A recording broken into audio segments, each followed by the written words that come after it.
और ये मनुष्यवध का गुनाह, ये मनुष्यवध का क्राइम इस देश के प्राइम मिनिस्टर ने, महाराष्ट्र के मुख्यमंत्री ने और मध्य प्रदेश के मुख्यमंत्री ने, ये उस सदोष मनुष्यवध के ये सभी लोग उसके हत्यारे हैं।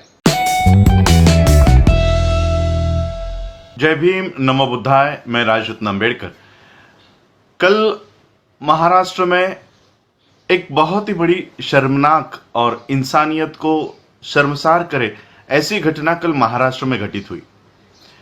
16 से 19 महाराष्ट्र में काम करने वाले मजदूर पिछले 40-45 दिनों से भारत में लॉकडाउन शुरू है और ये लॉकडाउन बिना किसी नियोजन के, बिना किसी पूर्व सूचना के ये लॉकडाउन भारत में घोषित कर दिया गया।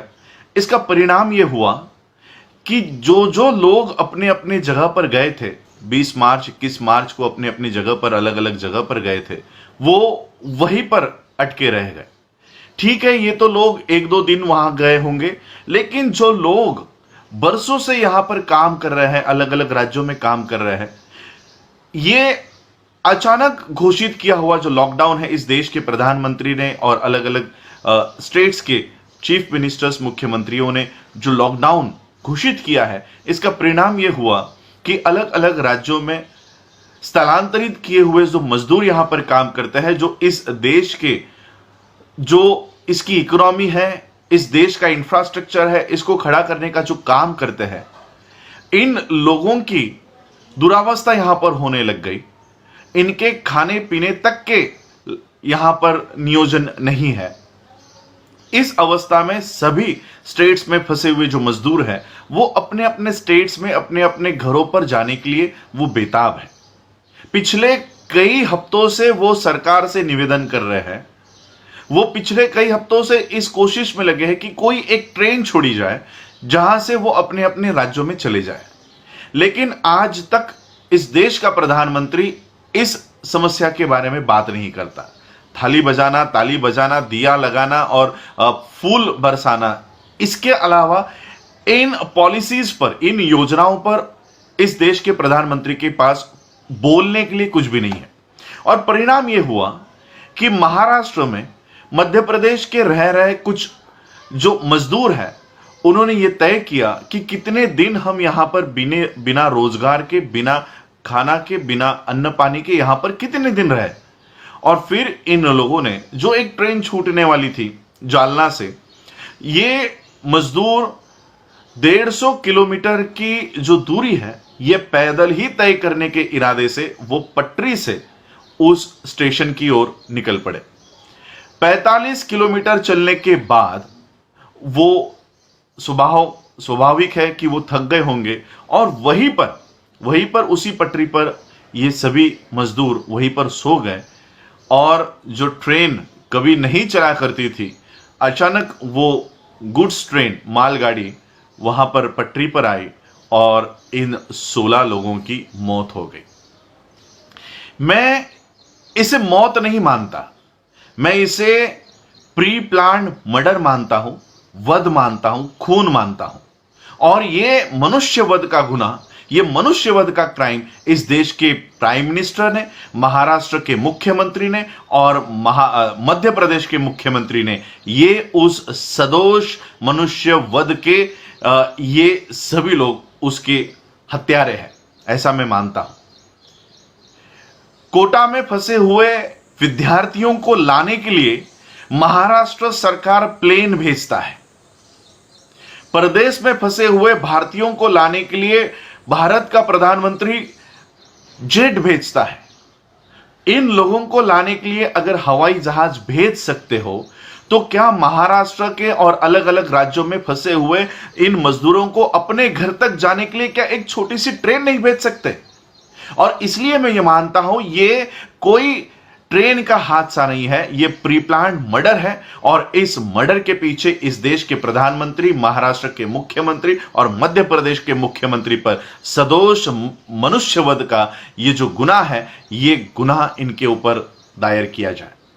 और इसलिए मैं एक तरफ इनका भी निषेध करता हूं और दूसरी तरफ मैं मेरे सभी स्टेट्स के सभी भाइयों को बहनों को जो अलग अलग राज्यों में अटके पड़े हैं, हम लोग भी अपने अपने घरों पर ही सभी लोग एक ही जगह पर अटके पड़े हैं।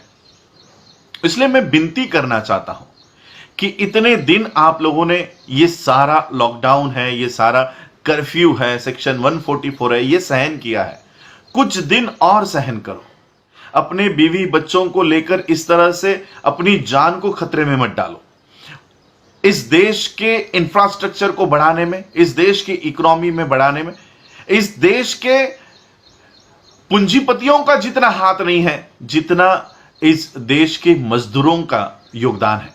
और इसलिए मैं चाहता हूं कि अभी वक्त नहीं गुजरा है। महाराष्ट्र के मुख्यमंत्री और देश के प्रधानमंत्री ये नागपुर के हेडक्वार्टर की जो ऑर्डर है, उस ऑर्डर का ये जो वेट कर रहे हैं, इस ऑर्डर का वेट करने के बजाय अपने निर्णय खुद लो। और जो लोग अपने अपने स्टेट्स में फंसे हैं, अलग अलग स्टेट्स में फंसे हैं, इनको अपने घर तक जाने की व्यवस्था मुहैया कराओ। एक तरफ 6,000 करोड़ रुपए का कर्जा माल्या का माफ करते हो, मोदी का माफ करते हो, और दूसरी तरफ 100-200 रुपए की टिकट इस सारी मामलों में आप गरीब मजदूरों से वसूल कर रहे हो। और इसलिए मैं भारत सरकार से तो कोई अपील करने की कोई गुंजाइश रहती ही नहीं है कि इनसे क्या अपील किया जाए। ये तो भारत सरकार भी नहीं है, ये तो मोदी सरकार है। और इसलिए इन मोदी सरकार से मैं कुछ अपील नहीं करना चाहता, लेकिन मैं अपने मजदूर भाइयों से अपील करना चाहता हूं कि अगर ये सरकार, ये मोदी सरकार आप लोगों की व्यवस्था नहीं कर रही है, तो बुद्धिस्ट सोसाइटी ऑफ इंडिया के माध्यम से हम आप सभी लोगों के जो टिकट्स के पैसे हैं, वो सभी टिकट्स ये बुद्धिस्ट सोसाइटी ऑफ इंडिया करके देगी। जितने भी टिकट्स का खर्चा है, पूरे देश भर के लोगों के, जितने भी अलग अलग राज्यों में फंसे हुए लोग हैं, अगर उनके टिकट्स की व्यवस्था नहीं होती तो ऑनलाइन ही ये टिकट्स आप लोगों को हम भेज सकते हैं। मैं इसी वीडियो के साथ हमारा एक नंबर जाहिर करूंगा, वहां पर सिर्फ अपना नाम बताइए, जहां से आप लोग जाने वाले हैं वो स्टेशन का नाम बताइए, जहां पर जाना है वो स्टेशन का नाम बताइए। यूटीएस ऐप से ये सारे टिकट्स आप लोगों को ये ऑनलाइन भेजे जाएंगे।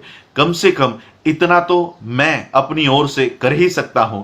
जो विजय माल्या और ललित मोदी का कर्ज माफ कर सकता है, वो इन गरीब मजदूरों से 100 रुपए की ये जो आमदनी है ये करवा रहा है। और इसलिए इंसानियत को शर्मनाक इस तरह का बर्ताव यहाँ के चीफ मिनिस्टर्स और इस देश का प्रधानमंत्री कर रहा है। मैं सभी मजदूरों से अपील करूंगा कि अपनी जान जोखिम में मत डालो। ये दिन हमेशा के लिए ऐसे नहीं रहने वाले, ये परिस्थिति भी बदल जाएगी। सिर्फ इस बात पे विश्वास रखो और अपनी एक अच्छी जिंदगी जो आने वाली है उसे मत गवाओ। इतनी ही मैं प्रार्थना आप लोगों से करता हूं। आप लोगों ने मुझे सुना, उसके लिए आभार। जय भीम, जय भारत, जय बुद्ध। अगर आपको ये खबर अच्छी लगी तो लाइक करें, ज़्यादा से ज़्यादा शेयर करें और चैनल को ज़रूर सब्सक्राइब करें। धन्यवाद।